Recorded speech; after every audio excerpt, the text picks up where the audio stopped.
বিগত ৩ দিন ১৫ই আগস্ট, ১৬ আগস্ট এবং ১৭ই আগস্ট আ বঙ্গীয় গ্রামীণ বিকাশ ব্যাংকের সার্ভার ছিলই না।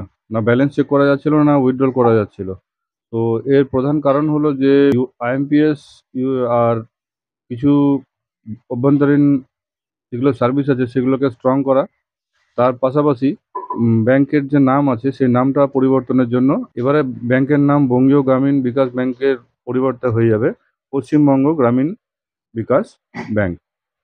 তো কিছু সার্ভারে যারা টাকা তুলতে পারছিলেন না, এখন তারা সবাই এখন টাকা উইথড্রল করতে পারবেন এবং তার পাশাপাশি আরও কিছু গ্রামীণ ব্যাংক যেগুলো ছিল, সেই গ্রামীণ ব্যাংকগুলোও এখন আম আমাদের যে এইপিএস সার্ভার আছে, সার্ভারে অ্যাড হয়ে গেছে এবং তাদেরও আমরা ব্যালেন্স উইথড্রল করতে পারবো। জমাটাও হয়তো কিছুদিন পরে হয়তো চলে আসতে পারে। তো এইটুকুই বলার ছিল।